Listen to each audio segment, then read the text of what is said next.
Hello and welcome to another episode of our World War II Weapon Guide. In this episode, the BAR, or Browning Automatic Rifle, this light machine gun saw late stages of World War I, and in World War II it was the primary light machine gun for the US Marines.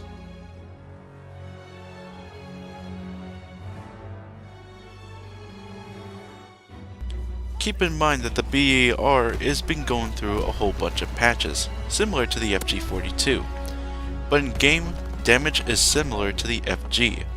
You'll be able to kill within 3 to 4 shots, or 3 to 4 straight headshots. Your range, however, is much lower compared to the FG42, at 38 meters, a little bit shorter than most of the other rifles. Your penetration ability is on par with most of the other rifles too. Rate of fire is low, and at the regular rate you will be firing around 571 rounds per minute. With rapid fire it is increased thoroughly to 607 rounds per minute. Your hipfire, however, is a bit above average, making it a very difficult weapon to take on opponents at closer quarters. You should rely on your melee, bayonet, or your pistols instead. Recoil is unpredictable, but in around a moderate state. It will be kicking around low and then sometimes kicking up into an upward right angle, so it can be unpredictable at times. Your aim time, however, is slower than most other rifles at 300 milliseconds, but your speed, however, is on average at 95% of the base speed. Similar to the FG42 is its magazine size. It is quite limited at just 20 rounds, or 30 when you have extended magazine. The reloads then will be swift, unlike the FG42, and will be constant, however. Clocking in at 2.03 seconds, these will be easier to get on load and able to take on more opponents once you're done. Our build of this weapon, we're going to be using it more for an aggressive use, using it around medium ranges instead of closer longer ranges, due to the recoil and the above average hipfire. To help with longevity, we're going to be using extended magazine as a starter. You'll have your magazine size increase up to 30 rounds instead of 20, and you'll have extra ammo on the side too, and not to mention you'll be able to take on more opponents more often now. Next up is FMJ to increase your power behind cover, damaging your enemies much more when they're behind cover or damaging score streaks even more.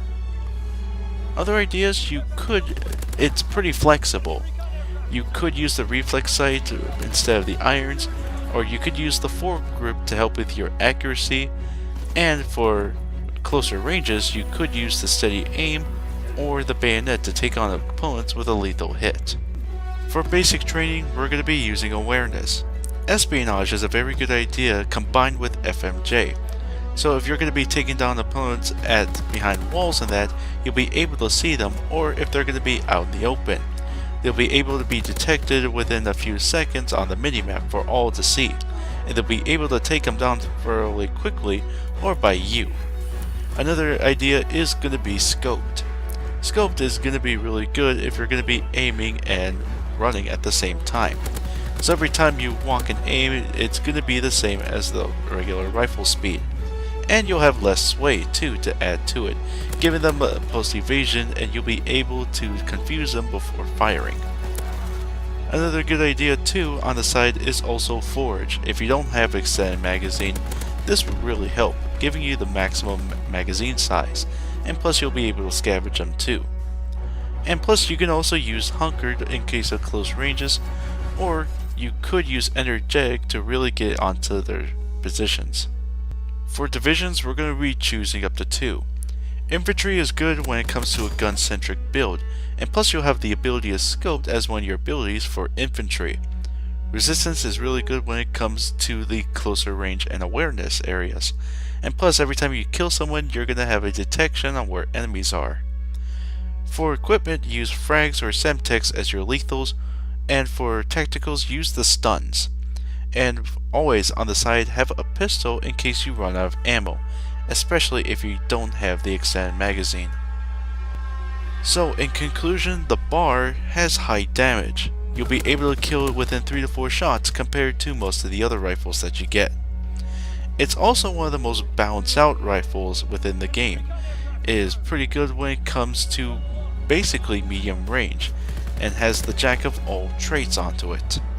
It's easy to handle too because of it, so you'll be able to take on opponents at medium ranges without consequence.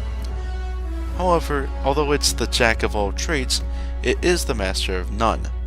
It has a limited magazine and an unpredictable recoil, making you very vulnerable at longer or closer ranges.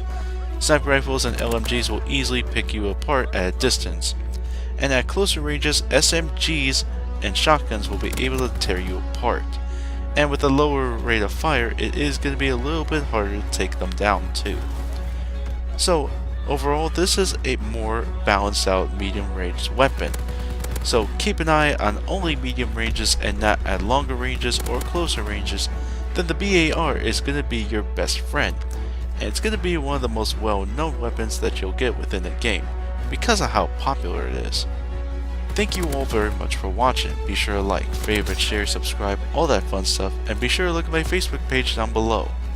And for our next episode, we're going to head back to the SMGs, in which we're going to be finishing them off. And first, we're going to be starting with the Sterling.